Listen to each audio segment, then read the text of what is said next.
Hi, everyone, and welcome back to another episode of Body Wise Podcast. I am your host today, Christina Kurt, founder of the Castaway Kitchen, functional nutritional therapy practitioner, author of Made Whole and Made Whole Made Simple cookbooks, and food is medicine advocate and all that good stuff. And I'm really excited about our guest today. She is a fellow FNTP, but she just knows so much. So I'm excited to welcome Danielle Hamilton to the show. Again, she's a functional nutritional therapy practitioner, a restorative wellness practitioner who specializes in blood sugar regulation and digestion. She became interested in blood sugar issues when she learned that insulin resistance was at the root of her PCOS, polycystic ovarian syndrome. She was able to reverse her PCOS, cystic acne, PMS, and weight loss resistance by reversing her insulin resistance. Her mission is to help others uncover their blood sugar and insulin issues, but most people don't know the early signs, as well as optimizing digestion for low carb diets. So Danny promotes a really holistic approach to reversing insulin resistance, which goes beyond just changing macros. She's the host of Unlock the Sugar podcast and shares really awesome, informative posts on her Instagram. I love following her. You can find her at Danielle Hamilton Health. We'll put all the links in the show notes.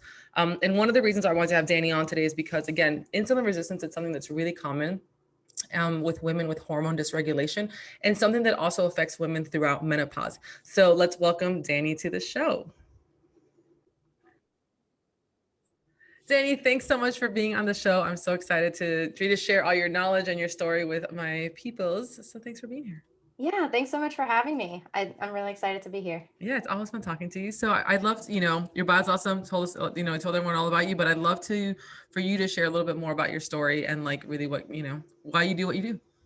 Yeah, sure. So my story starts kind of like everyone else's that is in this health space. I had my own health issues that kind of led me to rise like a phoenix from the ashes and hopefully share with other people so that they don't have to suffer as long or as hard as I did. So basically, when I was a kid, I had a big, sweet tooth. All my teeth were sweet, if you want to put it that way. I lived on processed and refined carbohydrates. I loved breakfast foods and cereal and all those things. And not surprisingly, I had a lot of little health issues like getting constant ear infections, strep throat, just always needing to take antibiotics. Basically, I love that the pink stuff, the amoxicillin. I lived on that stuff. Yeah. And so after I had a weakened immune system. I would get sick a little bit more than the average kid, but nothing severe, nothing intense. And then as I got older, I was in high school and I had to get my tonsils out senior year. And that was terrible because I had gotten strep throat 6 times that year. And I was starting to become resistant to certain antibiotics. It was crazy. And so after I got my tonsils out the next year, I started to develop a ton of allergies and asthma. And so I had really bad seasonal allergies. And then after college, I went to grad school in Miami and I found out I was even allergic to palm trees. I was like, how Wow. can I live in Miami and be allergic to palm trees? This is crazy. So I was so sensitive and so allergic to so many things. I was on multiple medications. I had multiple inhalers because, of course, I also had asthma. And I went to an allergist to get tested, and then they do that scratch test on your arm, Right. and it looked like someone just rubbed jellyfish and bee stings on me. Like I was just so swollen and inflamed and just so sensitive to so many things, and no one could tell me why this was happening. I was like, why? And they're like, oh, well, it could be like genetic, or it's just, it's just how it is. It's like, that sounds like a cop out kind of an answer. So I eventually got allergy shots to help me not be so, reactive to certain things like, the air. And I had 3 shots because I was allergic to so many things. And then a few years later, I started to feel bad again. And turns out I was allergic to more stuff. So now I had 5 shots and I was like going broke from paying co-pays to the allergist. And so I worked in a nursing home at the time. Some nurse signed off that she's going to give me the shots. And so I didn't have to pay the copays, but then she taught me how to do it. So I was giving myself 5 allergy shots in the stomach every other day. Wow. And this is my early 20s. I'm like, what the heck is going on? And then I had chronic sinus infections. I had candida stuff. I had recurring infections. And I was just so fatigued all the time. I would just like drop something and start crying because my bucket of stress was just so over the top. I had my gynecologist on speed dial being like, hey, can you give me this prescription? Like, I was just, in and out of doctor's offices. And this is my early 20s. And I'm like, Right. what the heck is happening? And at the same time, I was also working in nursing homes as a speech pathologist. And I would see all my patients would have the longest list of diagnoses of chronic issues that they had, and an even longer list, of course, of medications that they were on. And at the same time, I'm going through all this with my medications, and I'm here like 23. And meanwhile, these people are like 70, 60, 70, 80. And I'm like, what's going to happen to me when I get to there? I'm like, this is my future if something doesn't change. Right. And I just knew in my heart that that's not my destiny. Like there's something wrong with this. Like people shouldn't be this sick when they're old. And it was just a lot of people. And some of the patients would be like, oh, it's pretty healthy. And it's like people are trying and still ending up here. So I'm like, there's something wrong, something's messed up. So I found out about paleo. I heard about Rob Wolf's book, The Paleo Solution. I read that book and my whole world changed. I wanted to shout all this information from the rooftops. I'm like, oh my God, we're doing everything wrong. This is crazy. We had to do the opposite of everything we're taught. And like, I was just, I wanted to tell everybody I was like that, paleo newbie who's like, oh my gosh, real food, real food. And like, people are like, hey, I don't really want to listen to that. So eventually that channeled into, me going to school, getting my own podcast and being able to talk about it with people who want to hear my information. But yeah, so I effortlessly, after cutting out processed foods, eating real foods on paleo, effortlessly reversed all my allergies, my asthma. I got off all 5 of my prescriptions. I threw out my allergy shots, never had an allergic symptom ever again, which is just wild. I never got another sinus infection. My immune system seemed to be doing better because I wasn't getting sick. It was just like amazing. And then I had a really stressful year and I was welcomed into the wonderful world of female hormones. And all of a sudden, I was still eating the same healthy paleo diet and I started gaining weight. I started having, like, I had always struggled with acne, but it went from like being sporadic or like kind of linked to my cycles to being all the time. I'm like, no, I thought this was supposed to get better as I was aging. I thought the worst was over and it wasn't. My period stopped and I had really bad PMS and periods. I definitely struggled with like PMDD type stuff. Anyone who I was dating during these several years, I'd like break up with them the week before my period.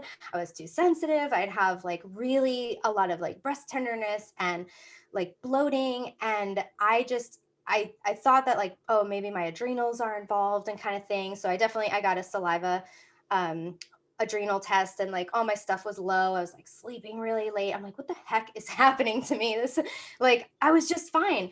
And so through Dr. Google, I figured out that I probably had PCOS, which is polycystic ovarian syndrome, if your listeners don't know. And basically it's just a collection of symptoms of hormone imbalances, usually characterized by higher than normal levels of male hormones, which we call androgens or testosterone. And so I went to a gynecologist to get a diagnosis and see if they could help, because everything that I had been reading about PCOS was like, cut out refined sugar. I'm like, great, I did, and it's like, don't have gluten and dairy. I'm like, check, not doing that. So it seemed like all the information out there was telling me to keep doing what I was doing. And so I kept doing what I was doing. Like I paleoed harder. And of course, since I wasn't changing anything, nothing changed. And so I was like, maybe I'm just going to go the traditional route. I'm going to like find help from doctors. So I go to the doctor and I was like, I have PCOS. I cannot lose weight no matter what I do. I'm working out all the time. I'm eating really healthy. Like I need help. And he goes, yeah, you have PCOS. You have to take the pill and there's no cure for it. I was like, okay. What? So he made me walk out with a script for the pill. I'm like, I'm not taking this. I'm like, I did really, really badly on the pill. And he's like, oh yeah. Like he was aggressive. Oh, anyway. So I walked out of there, ripped up the prescription. I'm like, I'll show you, buddy. And so I proceeded to reverse my own PCOS, but I didn't know how. So I was like, I just don't know what to do. So one time I was listening to a podcast with Dr. Fung and Megan Ramos on fasting. And Megan was saying something as I was driving, and she's like, PCOS is the diabetes of the ovaries. And I was Mm-hmm. like, what? Like, I almost crashed my car. I was so shocked. I'm like, how is this possible? So I didn't know anything about diabetes except for it had to do with blood sugar, which I didn't understand anything about. And that something about amputations, because I saw a lot of my patients in the nursing home had amputation, like from having diabetes. That's all I knew. And so I was like, wait, I have problems with blood sugar. I always used to skip those chapters in like my nutrition books, like in Practical Paleo, I would skip the blood sugar section because I'm like, I don't have diabetes. Boom, skip. Right. So I didn't think it related to me at all. And meanwhile, it's like the main thing that was driving all of these issues that I was having. So I looked back and I was like, yeah, I definitely have signs of insulin resistance and hypoglycemia, which I didn't even realize. And so these signs can be really hidden. And then I took my paleo diet, converted it to keto macros. So I basically took out the gobs of sweet potatoes and honey and kombucha and coconut sugar and, paleo treats and Lara bars, like all these things that I had been really leaning into without even realizing it because I never paid attention to macros in my life. And I took those things out and just added some more paleo fats. And then boom, and then I had a keto diet. And so I went into nutritional ketosis, dabbled with intermittent fasting. And then I also went to nutritional therapy school and I did a lot of nutritional therapy on myself, supported my digestion, supported my adrenals, dialed in those lifestyle pieces, did more like weightlifting exercises versus not. And I don't have PCOS anymore. So I'll Wow. show you to that doctor. Yeah. Gosh, Yeah. it's so So, crazy how women yeah. in general, like, and this is a kind of a current theme in the podcast when we have guests of like women with hormone issues going to doctors and just Getting gaslighted. getting gaslighted. Yeah. It's crazy. And I see that a lot because with PCOS, it's always the same thing. They're like, get on the pill Mhm. and lose weight. Yeah. I'm That's like, like, I can't lose weight. right. I don't, it's like, and so anyone out there whose doctor told them to lose weight and they can't, like, that happened to me too. And I'm so sorry you're going Yeah. through that. And also getting them on the pill and then asking to lose weight, which a lot of times women, when they're on the pill, like makes them gain weight. Yeah, Like it they, made me gain weight when I took it in my teens. Yeah. right. So what were the symptoms? I mean, you mentioned like obviously breast tenderness and really bad periods and like the really like bad PMS. Mhm. So what are those signs of like, you mentioned obviously PCOS is like diabetes of the ovaries, right? So Mhm. it's a very much like metabolic, it affects hormones, but it's a metabolic condition. So what are those kind of symptoms of insulin resistance that people should be looking out for?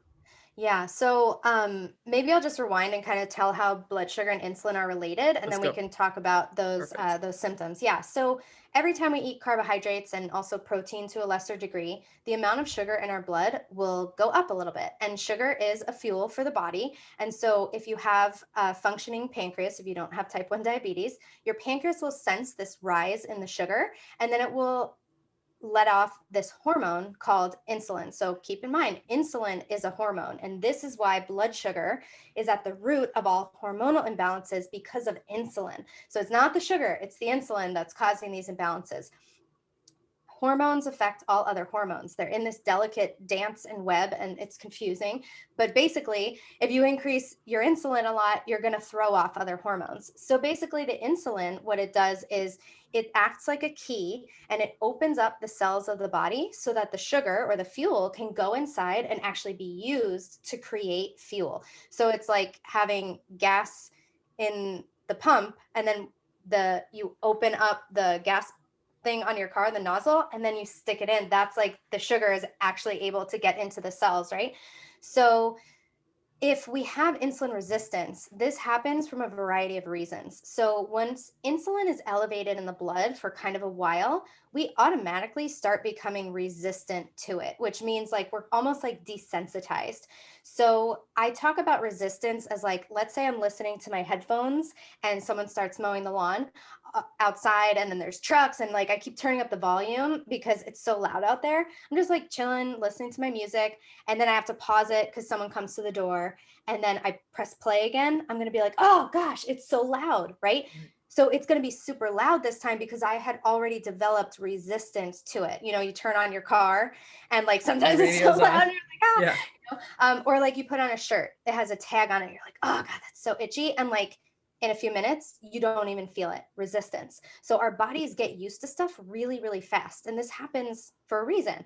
So when we have this insulin in the blood for like a long time, the body's just already going to become resistant to it. It's going to be like, hey, like I'm here. And the little receptor is going to be like, what, who, like you're already here. You know, I'm not listening to you anymore. Or if we eat these toxic vegetable oils, canola, soybean, cottonseed, sunflower oil, all those, they also gunk up all those receptors. So they actually drive insulin resistance and they block us from burning our own body fat. So getting rid of those oils, like I'll throw a tip in there, like best thing you could do. I'm sure you've said it a million times on this show already. Yeah. So, yeah, but that would cause insulin resistance. And then sometimes once you get to the case of like potentially you're at the level of like type 2 diabetes, the cells are just so full with sugar that there's literally no more space.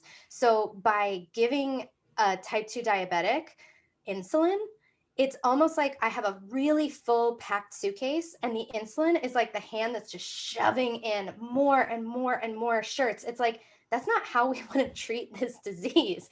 We need to be taking out the shirts, right? We need to be burning those shirts for fuel, you know? But anyway, that's kind of how blood sugar and insulin go together. They're very important. So we don't want to not have any insulin. We want to have the right amount. We just don't want to be spiking our sugar all the time.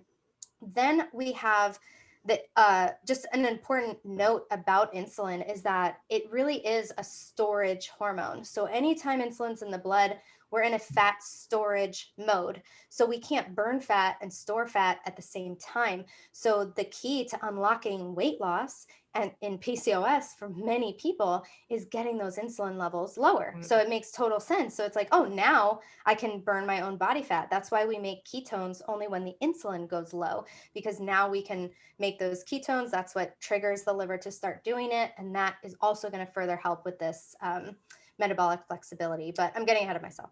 So the symptoms, symptoms of blood sugar dysregulation, we have to think about blood sugar dysregulation and insulin resistance as a spectrum.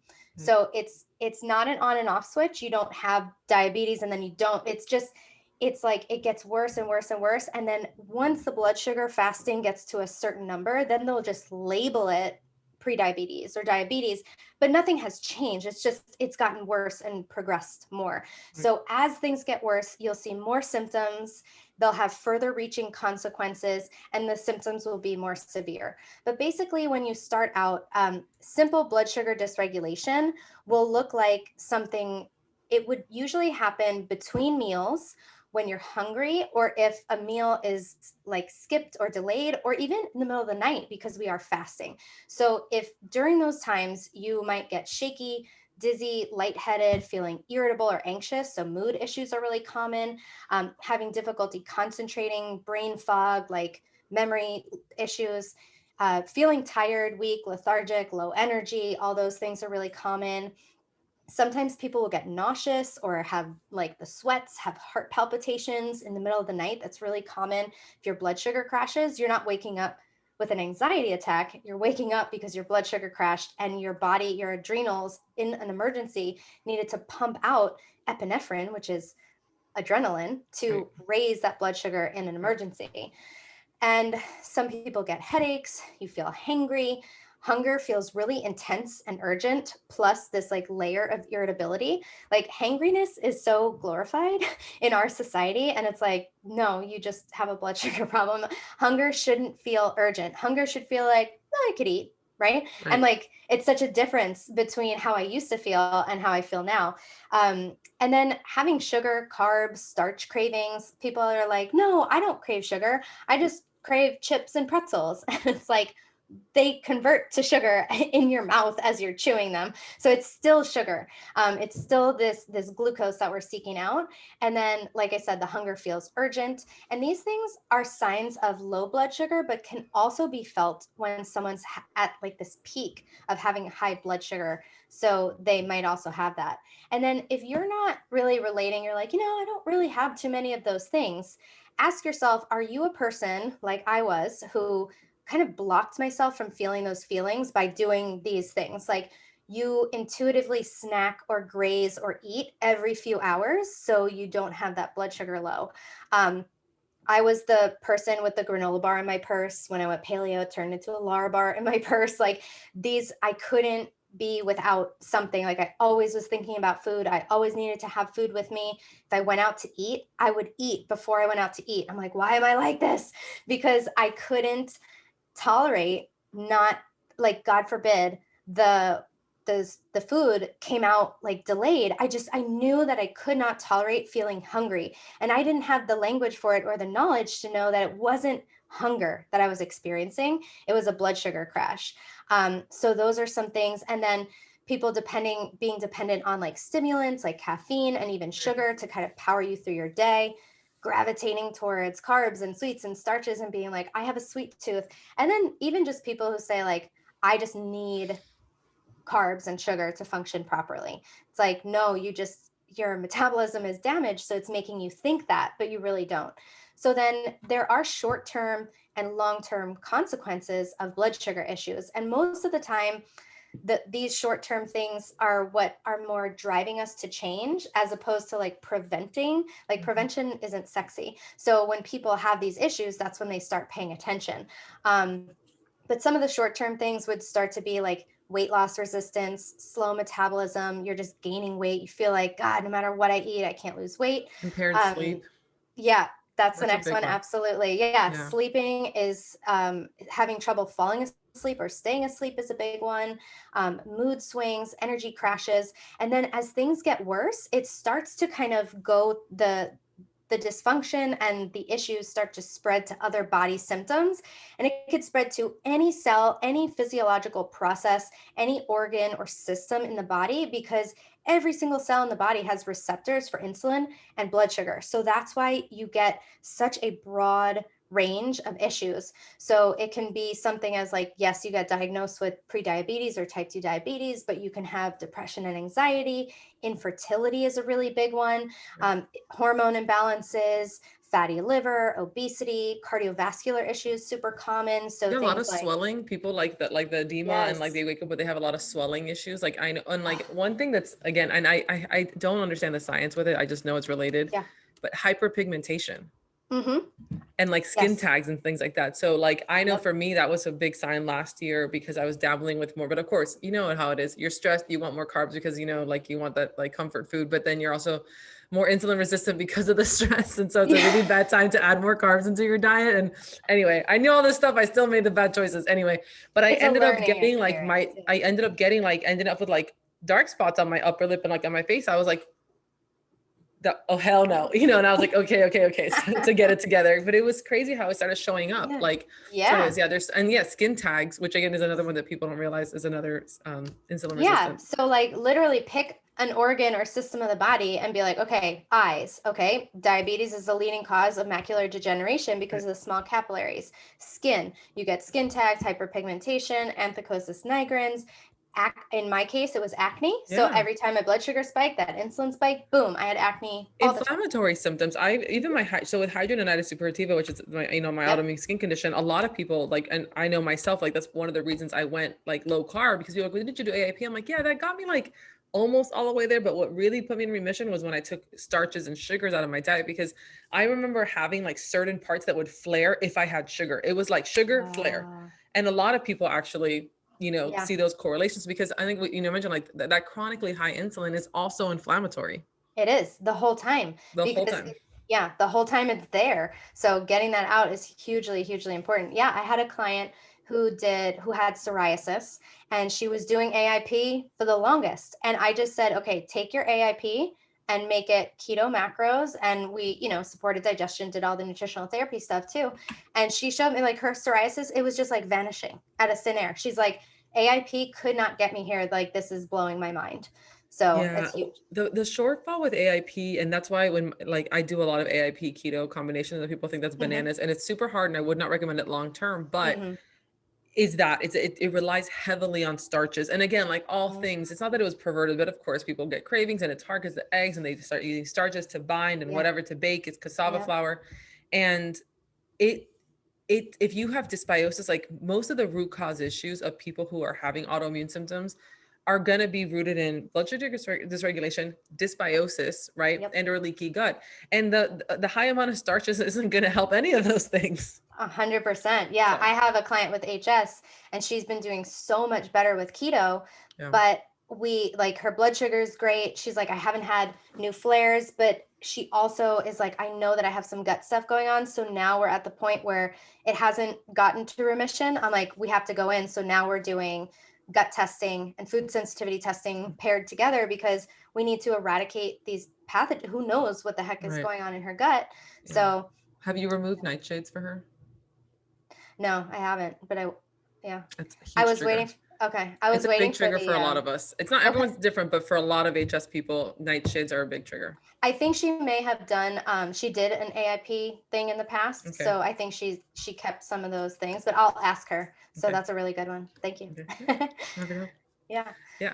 So with hormones, obviously, and it's funny because you mentioned like insulin, it's a hormone and it affects everything. I forgot where I read this, but I forgot in which book, but I read somewhere that it was like insulin is like the mob boss of hormones. It's kind of like behind the curtains, no one really knows, but it's controlling everything. It's hysterical. I love that. Yeah. And so in terms of, insulin resistance impacting, let's say, we talked about how it impacts, with PCOS, but what are what is that mechanism of like, how does that, recurring high blood sugar, recurring high insulin, like what happens that affects hormones? Like, so I know that in women, high insulin leads to high testosterone and androgens.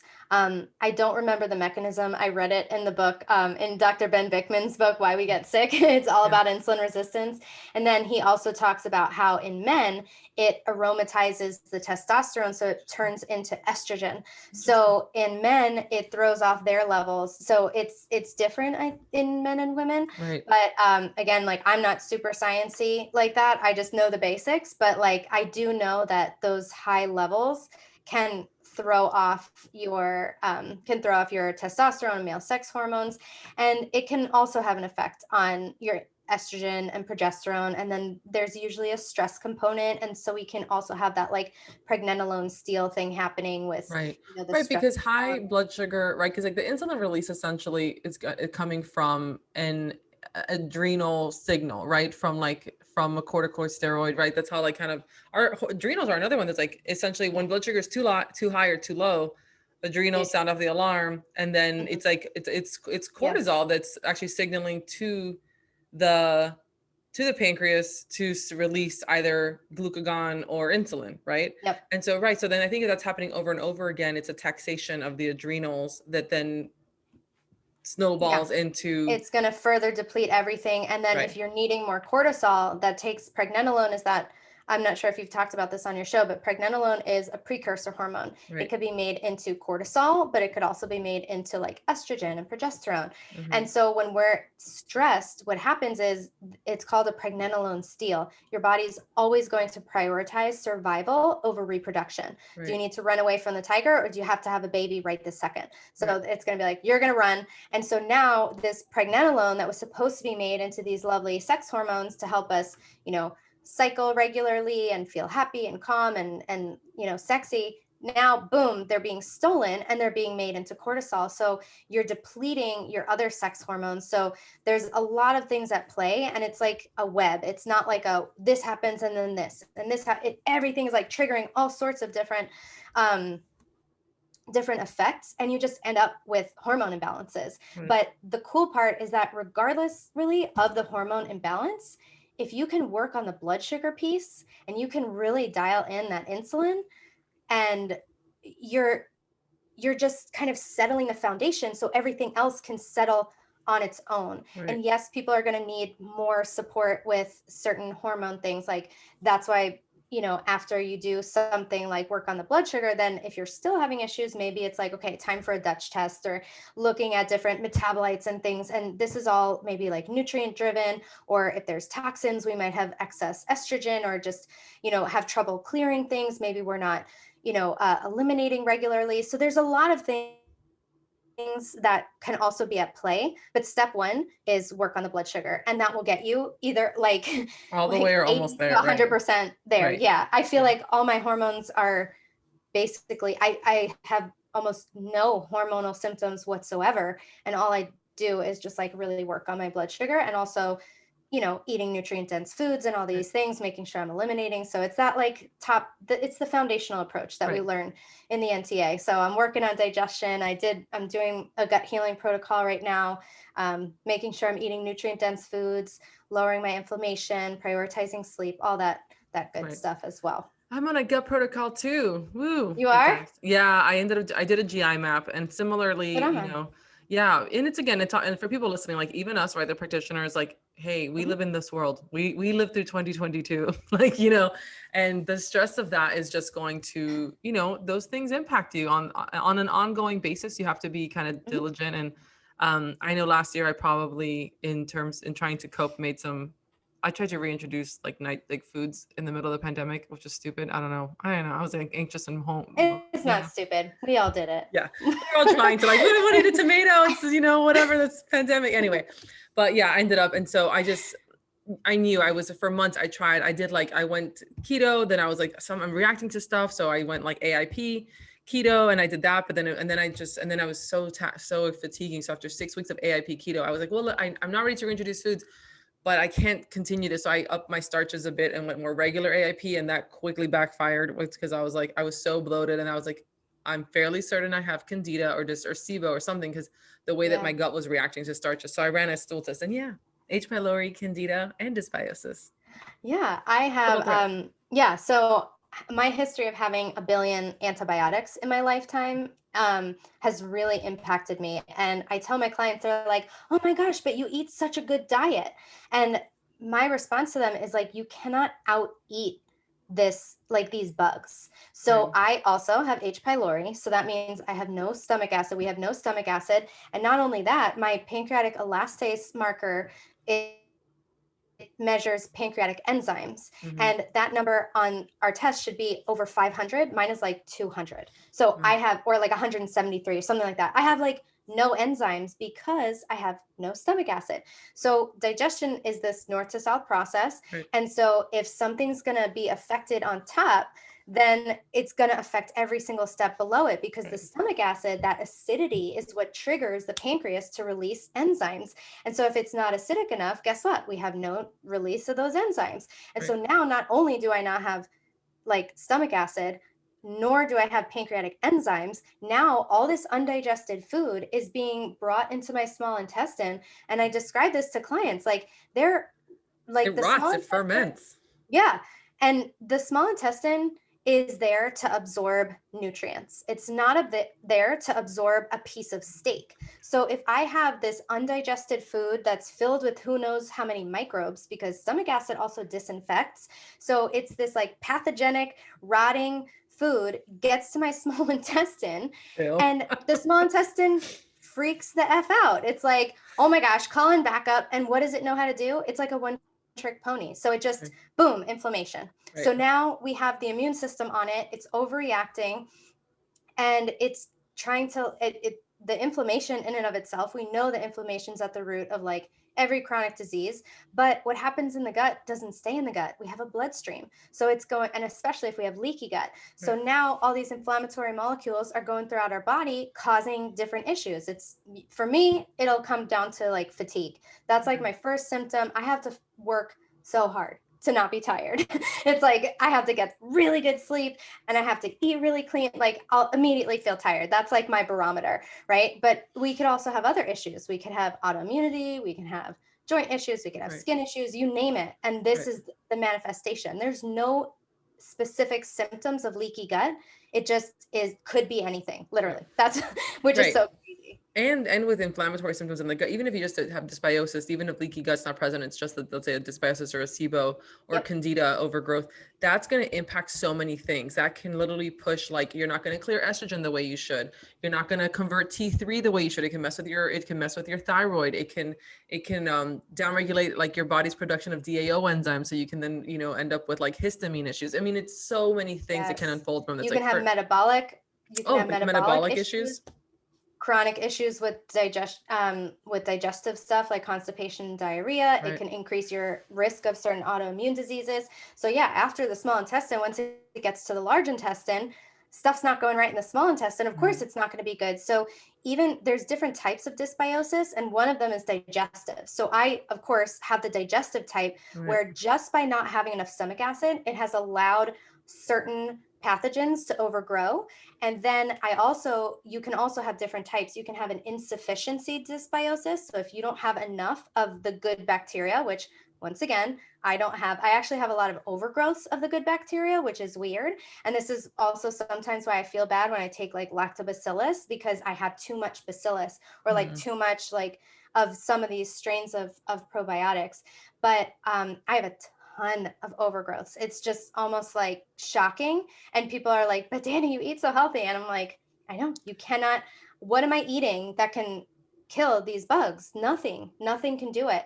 So, and then the other type of dysbiosis is inflammatory dysbiosis. And so if you're eating foods that you're sensitive to, which I had been for 20 something years before I switched my diet, we're exposed to toxins. I'm not digesting well. There's all these things that can, you know, cause this inflammation. So I have all three types of dysbiosis, which is wild. So yeah, we pair Yeah. this with a food sensitivity test as well, because that's going to be a way to get down that inflammation.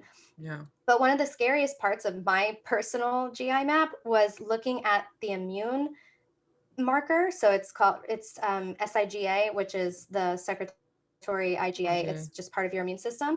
And mine is super low. So it should be about 1250, and mine is at around like 300. So I have like 300 guys in there trying to, like hold up the fort, and they're just struggling. So, and I think it's because it's having to kind of like beat off all these pathogens, all these overgrowths. Like I have a form of C. diff that is asymptomatic, but like C. diff, that's like something that people get in hospitals. It's hard to get rid of. And it's really common when you have H. pylori. So I probably had H. pylori for the longest time. I remember in nutritional therapy school, they're like, God, you need so much stomach acid when they were testing me. Yes, me I was like, too. yeah, I don't know why. Yeah, So mine's a deficiency. I definitely have low stomach acid, and I treated, I had like a very mild like H. pylori like 2 years ago, and like a one opportunistic strain overgrowth. This is actually right when I was yeah, writing my first book. So back then I thought that was a big deal, and I was like, oh my God, yeah, right. That was like the good old days. I was in great health. It was like fine. Anyway, this test was like, what? And it was, again, just what showed a year of like kind of not taking care, not doing the normal things and that I normally do, and also just again the stress. And so yeah. what I noticed, again, symptoms were inflammatory. So for me, it's joint pain, and I get that like in my feet, like red hot kind of spots in my feet. It's so Oh crazy. wow. Yeah. Yeah. And then digestive stuff was a little off. So for me, it was like when my digestion was off and I stopped, my sleep was off. That was like huge red flags for me, because like I'm Wow. a really regular and I've always slept really well. So Yeah. those were like no, no, no, no, no. And then yeah, the digestive things, kind of like some bloating. And then when I was actually doing the regular AIP, I noticed some some indigestion, which I hadn't had heartburn in, like, I'm telling you, like 10 years. And I was like, Yeah. okay, there's definitely something going on. And and like when I do keto, I feel really good. But again, there's a lot of things about diet, that diet alone can like manage symptoms, and maybe just a really strict keto with a good probiotic eventually would have taken care of it. But I definitely needed the digestive enzymes and the antimicrobials. So I Yeah. did the stool test, and yeah, it Yeah. was, I had the lactase insufficiency as well. Yeah. And yeah, and Yeah. candida, which I'd never had before. But Wow. it's okay. I mean, I feel like I sharing about it, it's good. I think when people like us talk about these things, it's important, because um sharing the journey with other people. And like you, I had a history, I mean, like a lifetime since 8 months old. I was first hospitalized at 8 months old with pneumonia. And after that, it was every year of my life, at least 2 to 3 rounds of antibiotics, amoxicillin, penicillin, the nebulizer, Cipro. asthmatic, Cipro, asthmatic Uh-huh. bronchitis. I mean, I literally had ear, nose, and throat disaster and Oh, constipation my entire yeah. life on Mm-hmm. all the medicines. Mm-hmm. And, Yeah. like Yeah. here we are. Here we So are. here we Yeah. are. And like this, I reversed my PCOS. I got rid of my allergies, but like health is a journey. It's never like, oh, I'm going to get there, and our body's needs are always changing. And so it's just kind of highlighting like, we're still Yeah. on this journey. We're just sharing what we know as we go, as we learn, as it unfolds. Right. And I think that's like the beauty of it. It's like, yeah, maybe I'm just like a few steps ahead of where you were, but it's like, here, like this is helping. Like we all are just out here doing our best, Yeah. but one of the things you said that I wanted to comment on was that when you said, yes, diet can like manage the symptoms. So this is a huge thing that I see. And this is why we pair the food sensitivity test with the gut test. I just became a restorative wellness practitioner. So that's what I'm saying so the part about, so if you just take out foods you're sensitive to, but you don't heal your gut and you don't heal the immune system and all that's going on, what's going to happen? You're just going to develop new sensitivities. Right. And this is the rabbit hole that I have found myself in throughout my journey. It's just like, okay, cut this out, cut this out, cut this out. And it's never like, obviously with all these pathogens running amok in my gut, it's not able to heal. So that's why I keep having new sensitivities. And I don't want to be like, yes, like carnivore is a beautifully healing diet for so many people. Like so many people have found so much relief when nothing else worked. But I feel personally that that's, unless you like need to be, it doesn't need to be like the end point in your destination. Right. It can be a tool. And just like how ketosis can be a tool, fasting can be a tool, carbs are a tool. We want to dial these things up and down because at some point they're going to stop having benefits. And then it's going to 100%. go on that other side of And like we that even see that with hormetic people stressor. who do carnivore long term. I mean, I get a lot of like carnivores like who come to Dr. Campbell's. They end up developing histamine intolerance. All of them.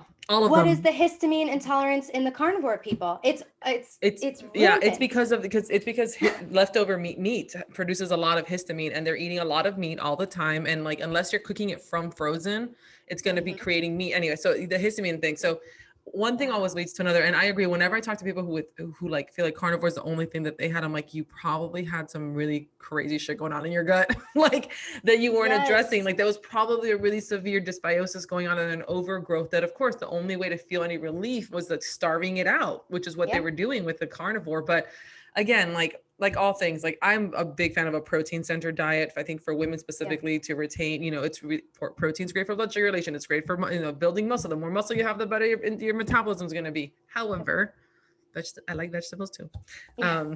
Well, what came out interesting on my food sensitivity test that I have been sharing with people is that I eat a lot of animal protein, and I was kind of lowering some vegetables as well, doing more like a ketovore approach, definitely some plant foods, but not a lot, because I was finding that a lot of vegetables were actually making me really bloated. So I took them out and had, better symptoms.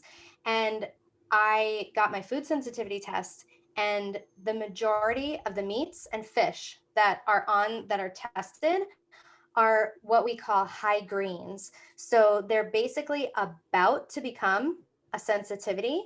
So sensitivity starts at 2.0 on this test. Mm-hmm. So like 1.7 to 1.9, we call the high greens, because they're in that range where it's like, okay, tomorrow it could turn into a sensitivity. Mm-hmm. So with the way that I teach my clients, we have to rotate these foods, right. But like 80% of the fish and meats that I eat are high greens. And so a lot of people think like, oh, you can be sensitive, oh, I'm sensitive to coconut, I'm sensitive to dairy, I'm sensitive to XYZ. Me, I'm super sensitive to cauliflower. But like, you can also be sensitive to proteins, to meat, mm-hmm. And coffee came out as a high green too. Oh. So I got to be rotating that, you know? And so it's also just kind of taught me this lesson of we need to be rotating the foods that we're eating. And, you know, I was like beef every single day, me and beef for life. I like love my steak. But it's something that we need to be really mindful of. So now I'm like, okay, we're going to have bison today and we're going to do pork. And then I'm going to go out and get oysters and I'm going to get this different kind of fish I've never had. And like, okay, now okay, maybe I'll make lamb, or it's like something I don't normally do. And I'm like, you know what?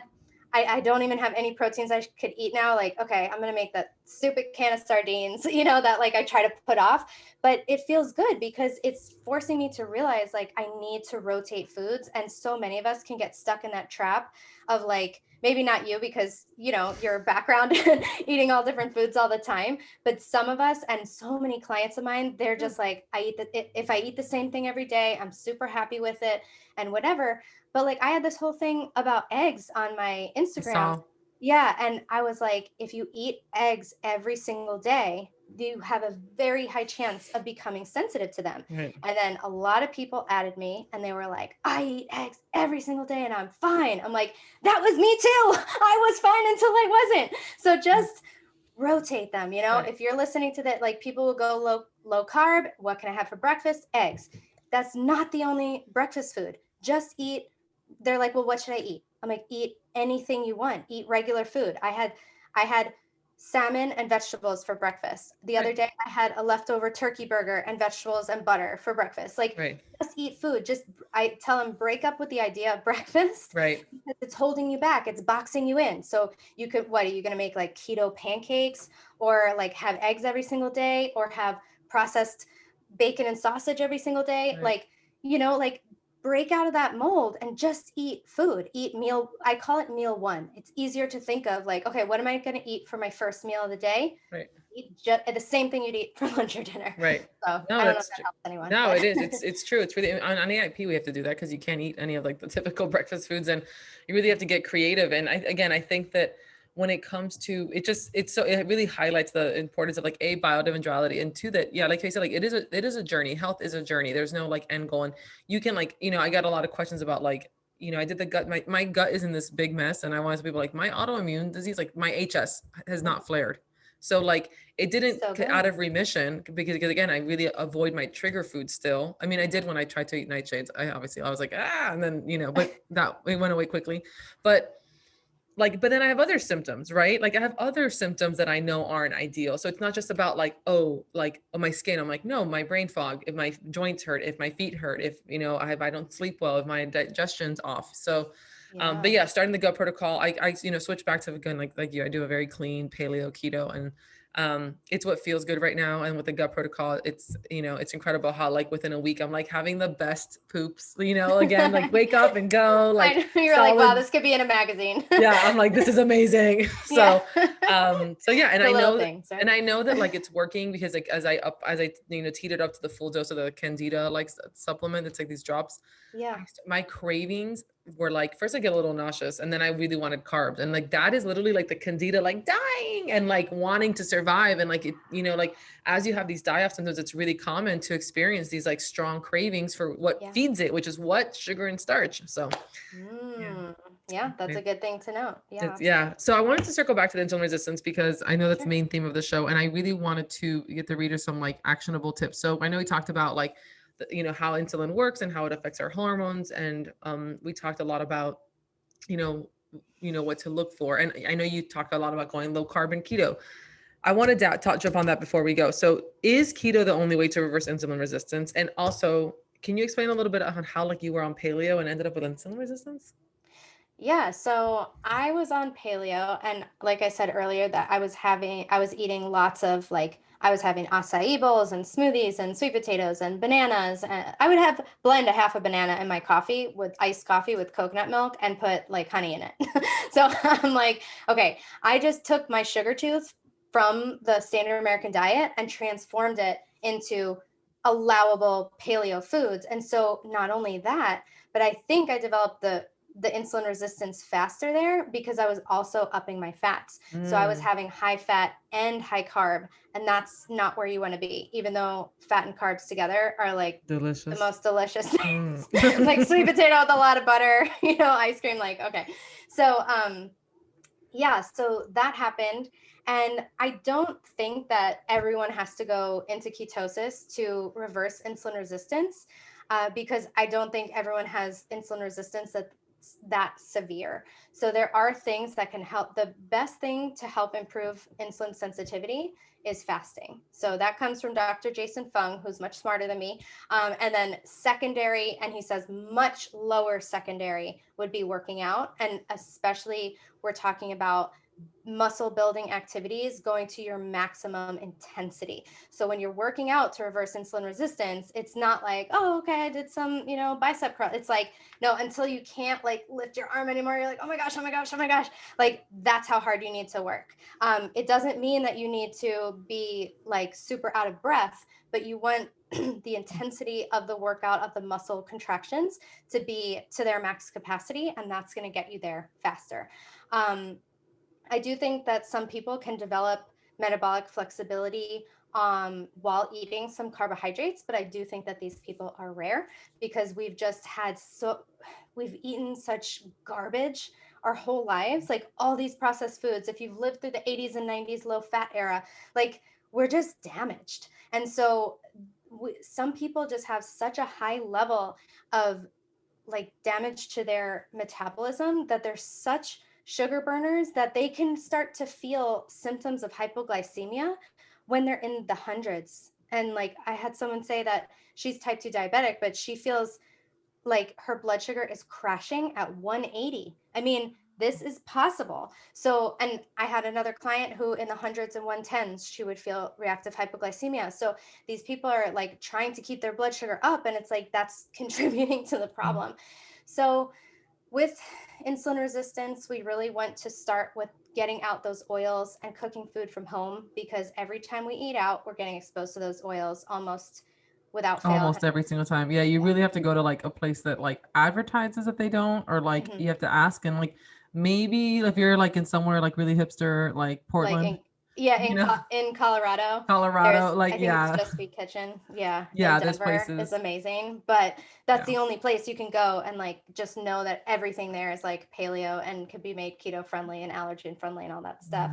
But yeah, so you're getting exposed to those vegetable oils. Cooking from home is huge. I know someone who makes cookbooks that you should purchase. I love your cookbooks. Thank you. It's funny because when I found you, I was like, oh my gosh, I can't believe she does like a keto paleo. Like it was kind of rare back when I found like your blog or your first books or whatever. And then you went to NTP school. I was like, oh my gosh, I'm an NTP. Like it was so funny that our journeys like were so aligned. Parallel. Yeah. No one was doing like a paleo keto. It's keto. I remember like feeling the need to lower my carbs, but looking at the keto community, like I don't eat that. Like I can't eat any of that. So I remember starting out like hashtag low carb paleo was like what I was kind of doing. And then eventually the keto space kind of evolved. And people like Mark Sisson was always really good advocate for like a more paleo approach or cleaner keto. And so it's and then I wrote my book, and back then there was nothing like it, and now there are more, but it's really well, I was egg free, so I appreciated the book because I was like, oh my gosh, cool, there's modifications and there's things like egg free. So yeah, it was great. Awesome. Thank you. I mean, I think diet's so powerful, and I think both of us personally and also with the hundreds of people that we've worked with can really attest to my sister and I talk about this a lot, right? Because on the show, we talk a lot about stress management and about how like there's these awesome tools like lower carb and fasting that can be really powerful. But then of course, if you are working 100 hours a week and you're mom and you're super stressed and whatever, is fasting going to be so great for you? Maybe not. So you kind of feel like a lot of women are caught in this like catch 22, right? Yes. Of like the medicine is a little bit stressful on your body. These are hermetic stresses, right? But your life is so fucking stressful that you can't handle the medicine. And I was in that place where last year where I felt like I know what I need to do, but I literally cannot handle it. Like I literally don't have the energy to go to the gym. I literally cannot fast because then I won't sleep. Like if I lowered my carbs, I would be up all night with like anxiety. And it took making the choices of choosing stress management, like working less if I have to, asking for help when I need to. So then I could do the things that would make me feel better. So then I could fast and lower my carbs and go back to the gym and do the things that are going to reverse, the inflammation. Cause I definitely have like that tendency for insulin resistance 100%. And I Same. know that last year it came back full force because I remember like I gained 25 pounds in COVID and like for the fucking life of me, Yeah. it's not granted. I had blood work done on my leptin levels. Like, so I have leptin resistance going on. It's a whole thing. And again, going back to what I know works, strength training, lowering my carbs and fasting, Yeah. but I had to really tip the scales to allow my body to be able to handle these things and not be going a million miles an hour because you can't combine the two, right? You're so right. And I love that idea of that. And I never thought about it this way, but I see it. But I love the perspective you put, like that you're too sick for the medicine. And it's crazy that you're not ready to be able to handle the protocol because it is that hormetic stressor. And when you put a hormetic stressor on someone who's already stressed, it becomes bad stress, eustress, EU stress. And that's the same thing with like my keto, my version of keto has changed throughout the first time I started it in February 2018. I was pretty strict for about 2 years. And then it was right after my wedding, which was March 7th, right before the pandemic. And then after my wedding, I was like, when the pandemic happened, I was just like, I need carbohydrates. And all of a sudden, I was just needing them and I reincorporated them and I stayed at the same weight. I didn't have any symptoms. I was like, I did need these. And I listened to my body, and my body was right. It wasn't a craving because my body's so dialed in. And I love the freedom that you get when you do a ketogenic diet, when you don't have your blood sugar swings calling the shot, when your gut is, okay and not like your candida screaming for, Right. cookies, that you're able to really listen to what your body needs and tap into that. So I started adding back in carbs and I was like, this feels better. And my hair started to thin because I think I was over fasting. So I just stopped fasting. And as someone who's, type A, like I want to be doing things right, like it was a little nerve wracking to let go of. I'm like, what the heck is going to happen? Because this has helped me so much. Nothing happened. It was Right. like, oh, cool. My body did need this break. Then I went through like a grieving period after I lost my cat in April. And and I also had a surgery. Like I was super stressed a few months ago. And I just could not work out. Even if I did work out, it was like I wanted to cry in the middle of the workout. It felt bad. It wasn't like that thing where you're like, I don't want to work out, but then you feel better at the end. No, it wasn't that. And I knew that my body was just too stressed. And so I would do things like journaling. I was meditating. I was going for walks. And I was like, just do the best you can. Like I was doing a lot of breathing. My HRV was amazing during this Right. time on my Aura ring. So I was like definitely getting more resilient. And then all of a sudden it just felt like the right time to start exercising again. And I was like, oh my gosh, this feels so good. And like I felt like, okay, I can finally tolerate it again. So I've experienced that where the medicine, it's like it no longer is It's needed, not or like, serving you. Right. yeah, you need to do these precursor steps before your body can tolerate things. So yeah, I love Yeah. little metaphor. So the other thing about a few more things about insulin resistance. So getting into a state of ketosis is really great for insulin resistance because the insulin levels have to come down enough to be able to make these ketones. So you're getting that insulin down, you're able to like resensitize the cells to insulin by just having the insulin not be present, and doing all these other factors like eating a super clean diet with no vegetable oils, getting lots of nutrients. Our body runs on nutrients, so getting lots of minerals and vitamins from healthy animal foods and some plant foods is great. And then dialing up and down fasting is really great. And then I love, once a person is more fat adapted and not having sugar cravings, I think this is a really important part of it. Like we hear about carb cycling and things like that, Yeah. or carb ups, but I was at a point when I first started keto that I'm like, oh, I'm going to try a carb up. No, that led to like a week's worth of just cravings and I couldn't think about anything else, and it was terrible. So I needed to wait until all those cravings went away to be able to carb up and not be like totally wake up my sugar dragon, who was like at the first sight of sugar, he was like, we should get more of that. We're like, no, he's up. So I need to put him back to sleep. And now it's crazy because some days I have carbs and some days I don't. I tend to want a little bit more carbs around ovulation and right before my cycle. And then other days I'm just like, no, gonna have a keto day, gonna skip dinner sometimes. Like now I'm kind of just doing what feels right. And it feels really great. It feels so liberating. And I love that idea of that I finally feel like I can intuitively eat. It's like I hate even saying that word because and it's not like chasing my cravings. Right. If you haven't done this work, it's almost impossible to intuitively eat because I agree. I talked about that a lot. People with like when we have chronic illness underlying and like a predisposition for things, like it's really hard because your body's not like your signals aren't right, like I feel you because I'm the same way. Like I remember, and I've written and talked a lot about carb cycling, and in my second book I talk about metabolic flexibility because I think that is really where like the secret sauce is, and where like you can have this like long term, and especially for women hormones, I think it's important. And so when I was really like in my like best, I could carb cycle, same thing. I could go 3-4 days strict keto, have a hard workout, really like, I think I need some like sweet potatoes for recovery, have a starchy dinner, wake up the next day, fast half the day. Like I had no cravings and it was wake up in ketosis, you feel great. Yeah, you feel good. And then, and granted now, like I feel like I could still do that metabolically right now. I'm not doing starches because of course I'm on a gut protocol. So I'm like starving out the, candida and the dysbiosis. But I think that that's really important because it's like you mentioned before, they're all tools, right? Keto's a tool, carbs are, our protein levels, our macros.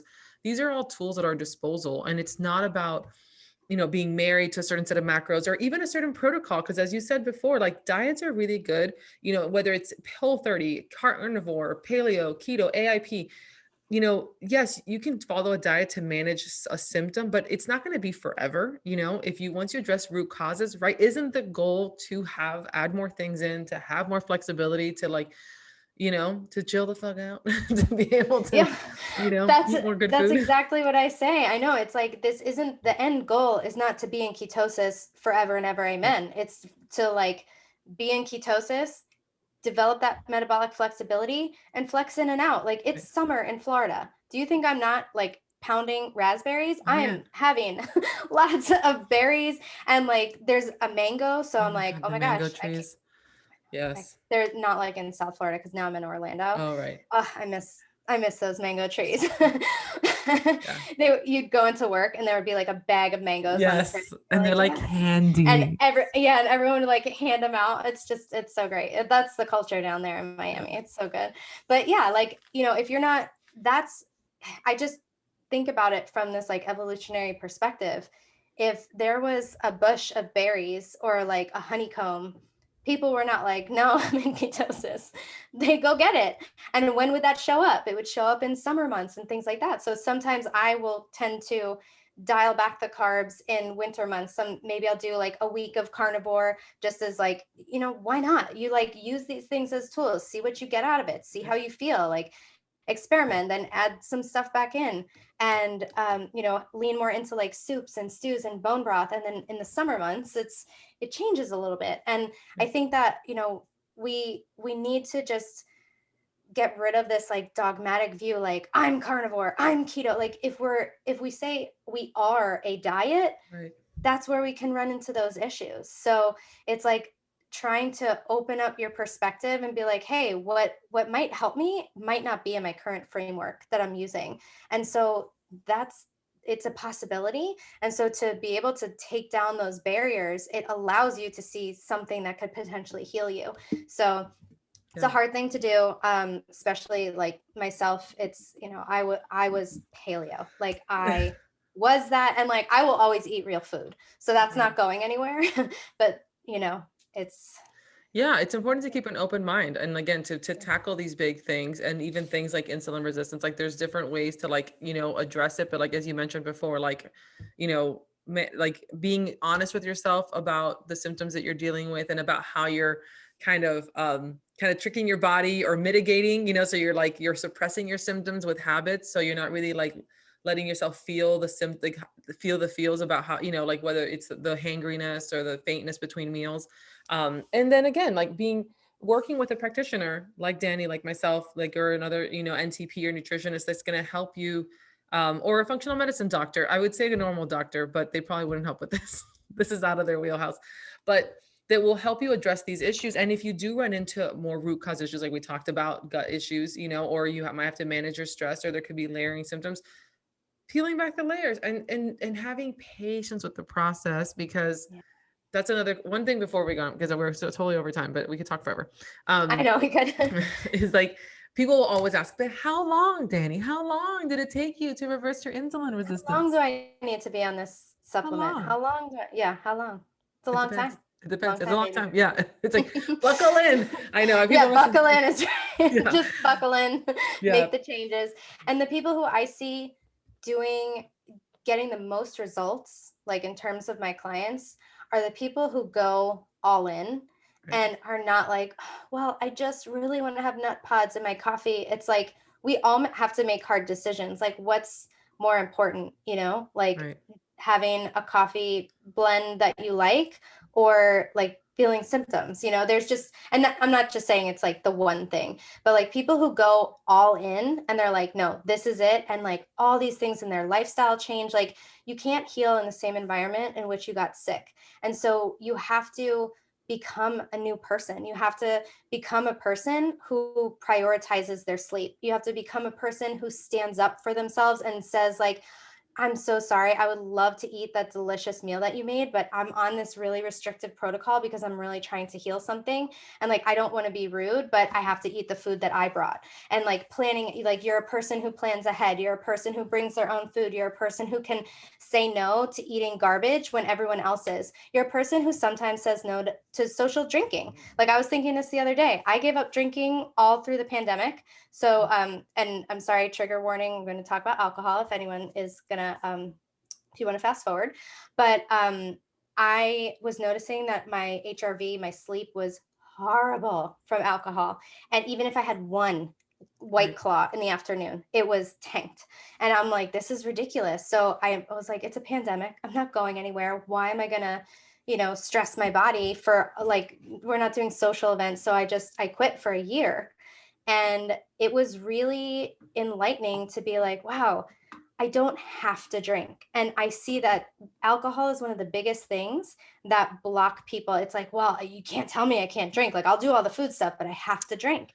And it's like, get yourself a beautiful wine glass or like a fun margarita glass, fill it with some club soda, squeeze some lime in there, splash a kombucha for, a little zhuzh up, and no one's gonna know. Like right. No one's gonna know. That, like the TikTok audio. Yeah, the no TikTok, one's gonna right? know. No one's gonna know. They're gonna know. But everyone else gets drunk. Like you're fine. No, it's not as much fun. Right. Like, but like what?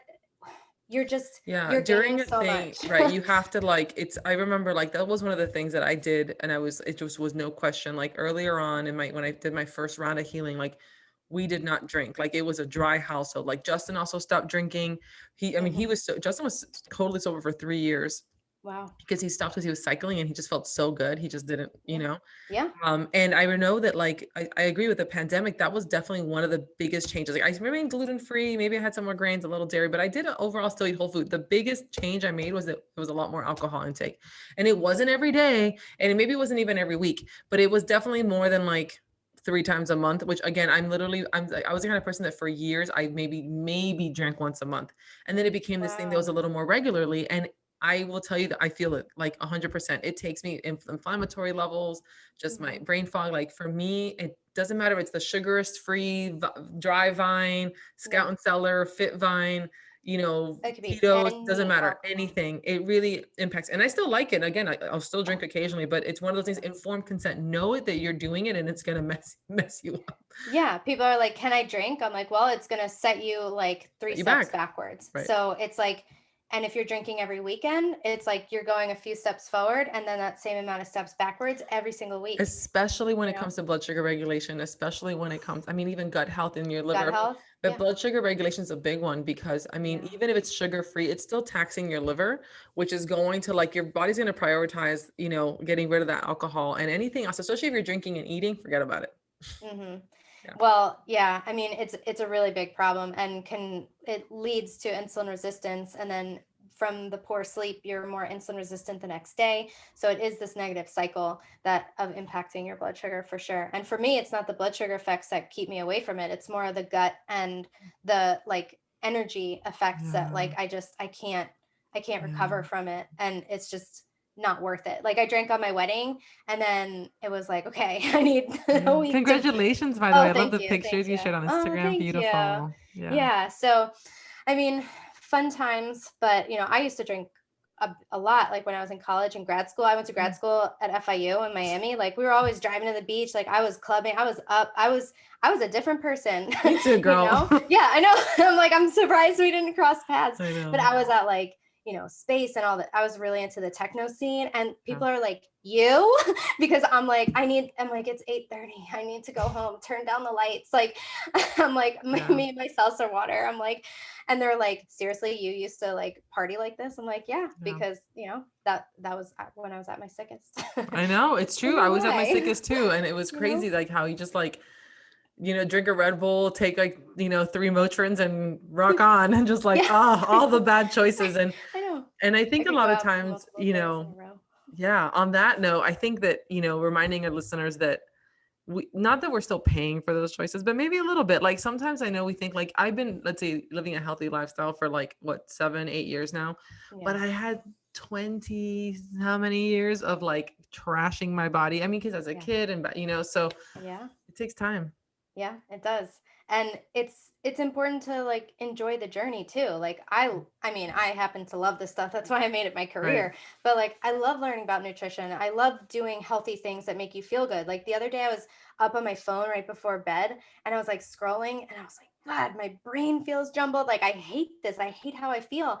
And I'm like, now I'm actually looking forward to like sitting outside on our screened in patio tomorrow night, like turning all the lights down, just listening to nature, like being in the dark, just like meditating, light a candle. Like it makes you, when you feel so bad, it gets you excited to do the things that make you feel good. And even Right. though they're not necessarily as glamorous, you start to like, they're super fun and Yeah. fulfilling and make you feel good. So, Right. and find things in this lifestyle that you can enjoy, like activities and, being in nature and going out and laying it in the sun. Like I've been laying in the pool, and I haven't done that for a while, but like I keep seeing all this stuff. I'm like, oh my God, vitamin D. Like, why am I so afraid of the sun all of a sudden? I got tired of being obsessed with this. Like I went from one extreme to the other in Yeah.